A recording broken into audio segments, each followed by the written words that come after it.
Coucou à tous et bienvenue dans cette nouvelle édition d'Afrobuzz Abidjan. C'est un réel plaisir pour moi de vous retrouver encore une fois. Alors aujourd'hui au programme, art, gastronomie africaine et carnaval. Pour commencer déjà, nous allons aller à la rencontre d'un artiste dans l'âme qui va nous parler de son parcours, de ses œuvres à Anzoté. On y va.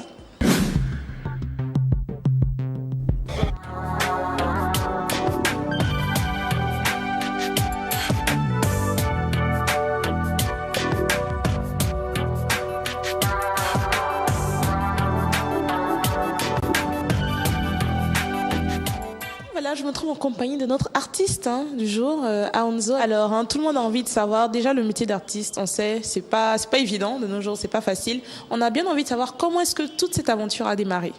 Ok, c'était depuis le bas âge. À mes temps perdus, je me vertuais en fait à dessiner des héros de bande dessinée. Et mon père m'observait, mon père en fait qui est un médecin à qui je rends hommage aujourd'hui, parce que c'est lui qui m'a exhorté même à embrasser la carrière artistique. Donc il m'a dit que après mes études supérieures, que j'embrasse en fait la carrière artistique. C'est ainsi que je me suis retrouvé à l'INSAC après un concours.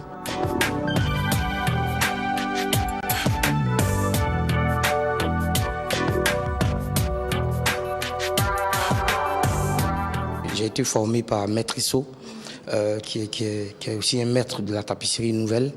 Et c'est à travers cette tapisserie nouvelle que j'essaie de véhiculer mon message. Alors, tu as bien dit tapisserie, donc, parce que comme moi là, je vois, vraiment, c'est à l'œil nu comme ça, c'est un peu difficile de savoir que c'est de la tapisserie en fait.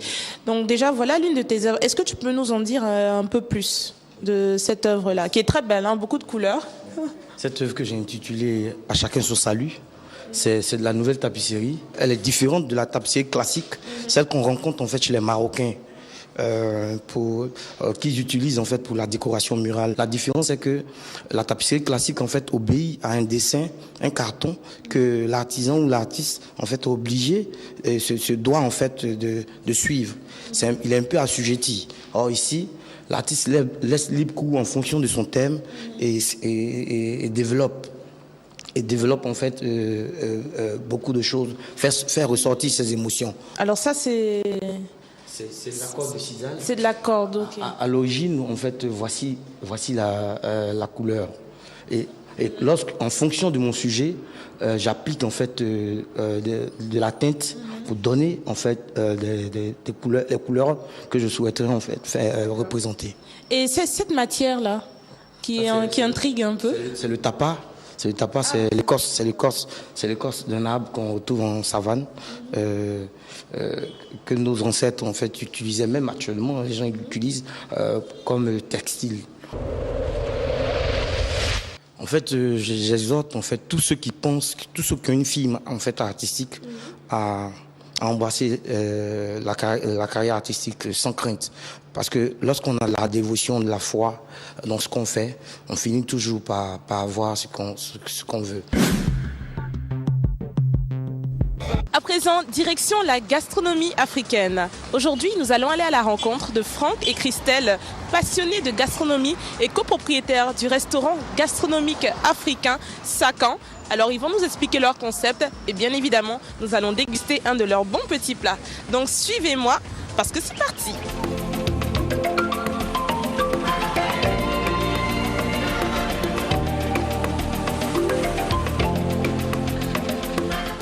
Donc voilà, nous sommes à l'intérieur du restaurant Sakan, nous venons d'arriver, nous allons aller à la rencontre de Franck, comme je vous disais tout à l'heure. Alors Franck, où es-tu? Yeah. Bonjour. Bonjour. Donc voilà, c'est Franck, copropriétaire du restaurant Sakan. Alors Franck, est-ce que déjà tu peux nous expliquer un peu le concept du Sakan? Oui, Sakan est un restaurant gastronomique africain. Nous avons essayé de prendre la cuisine africaine et de l'élever un peu dans la créativité, dans le dressage des plats, dans la manière de la présenter. Eh bien, je suis sûre qu'on a hâte de découvrir vos petits plats. Pour cela, il faut que je vous emmène en cuisine voir le chef, Christelle. D'accord. Mais on y va? Suivez-nous. Alors, je suis en compagnie de la chef, je dirais même chef en chef de la grande cuisine du Sacan. C'est Christelle. Alors, comment ça va déjà? Ça va, ça va, ça va. Alors, qu'est-ce que vous allez nous proposer aujourd'hui? Ce qu'on va faire aujourd'hui, on va faire un truc que chacun peut faire chez lui à la maison, très facile à confectionner. C'est juste un millefeuille de thon et d'igname. C'est très simple. Vous avez entendu, millefeuille de thon et d'igname. Modernité, africanité. En fait, c'est ça l'idée derrière, c'est d'utiliser des éléments de chez nous et puis bon, les rendre un peu plus fins, faciles à manger pour tout le monde surtout. Donc on a des olives, du basilic, de l'ail, de la tomate, sel, poivre, une épice secrète pour le poisson, pour le thon. On ne dévoile pas tous les secrets quand même. Tous les secrets. Et l'igname. Pour ça, on utilise un emporte-pièce.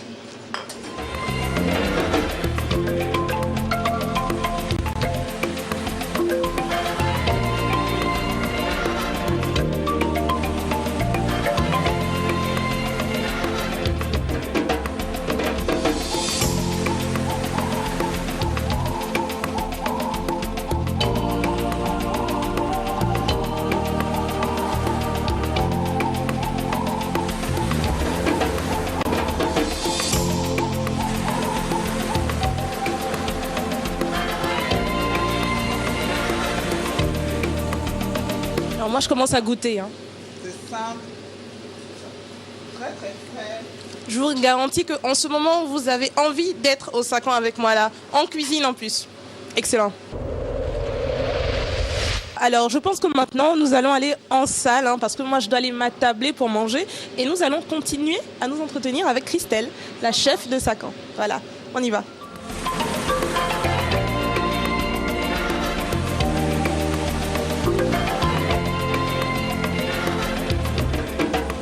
Alors donc voilà, je suis à présent attablée devant mon millefeuille et Christelle va nous expliquer un peu déjà comment est-ce que l'idée de faire un millefeuille comme celui-ci vous est venue.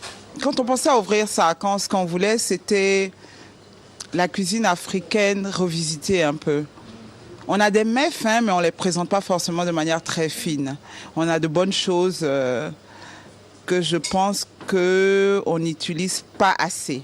Donc c'était ça l'idée derrière, c'était de prendre les aliments de chez nous et de les rendre beaux. Et c'est facile à manger pour tout le monde. Donc c'est facile à manger, moi je vais me tester. Non mais vous n'imaginez pas à quel point je suis heureuse en ce moment. Je vous invite tous à venir au Sacan bien évidemment, donc dégustez avec moi. Bon appétit!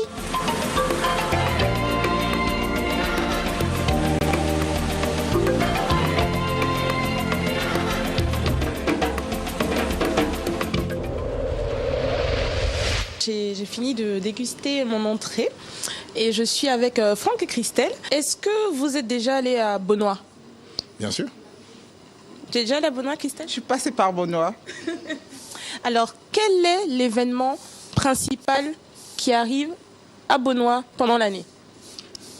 Un carnaval, n'est-ce pas? Je me souviens plus du nom, mais... Popo Carnaval, je pense. Exactement. Exactement. Donc voilà, Afrobuzz Abidjan était à Beaunois à l'occasion de la 35e édition du Popo Carnaval. Restez avec nous parce que direction Beaunois.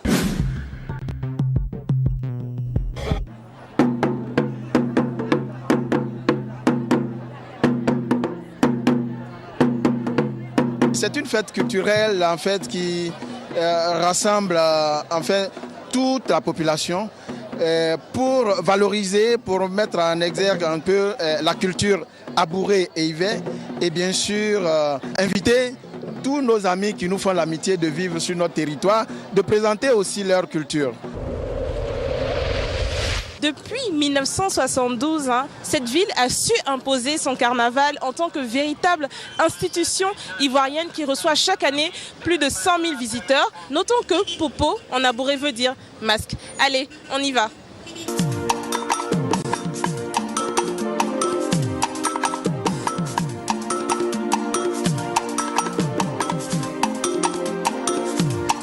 Les hommes s'habillent en femmes, donc nous aussi on a juste décidé de s'habiller comme ça. Juste pour le plaisir. Jacob,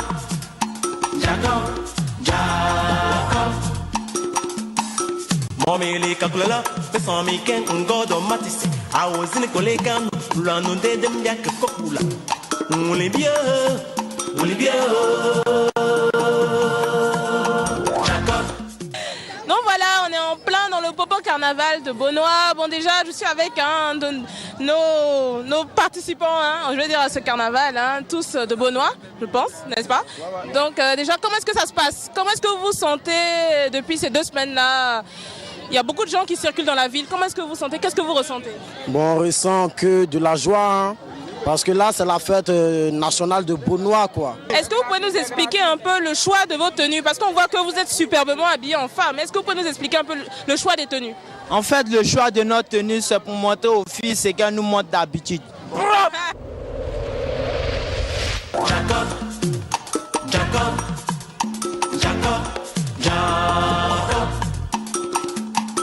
Israël kumide de mon ozo midede benjol kakaka mumba cheme imotumle minyamle sominwe minyamle sominwe minyamle sominwe on est bien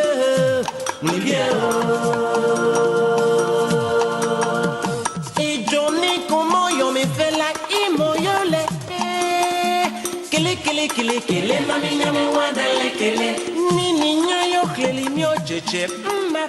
Alors vous pouvez nous expliquer un peu? Oh, c'est une chienne, tellement intelligente, je ne sais même pas comment il va expliquer. Elle est tellement intelligente. Est-ce qu'il y a une signification derrière? Oh bon, elle est plombière. Moi, comme je suis plombier, donc elle est plombière, c'est ma... je l'apprends beaucoup. Donc elle a fini avec.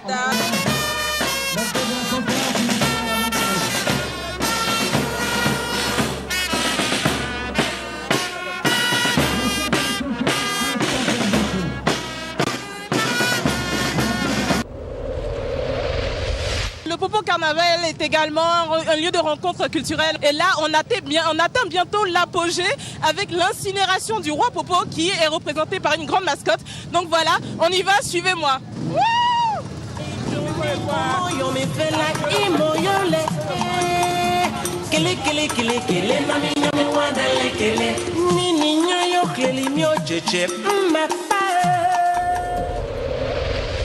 Le roi Popo, aujourd'hui représenté par une mascotte, est en train d'être incinéré tout juste derrière moi, comme vous pouvez le constater. Donc cet acte marque la fin de ce Popo Carnaval de Beaunois et pour aujourd'hui marque également la fin de cette édition d'Afrobuzz Abidjan. J'espère que vous avez passé un excellent moment en notre compagnie. Voilà, donc à la semaine prochaine pour de nouvelles aventures. Je vous embrasse très fort. Bye bye.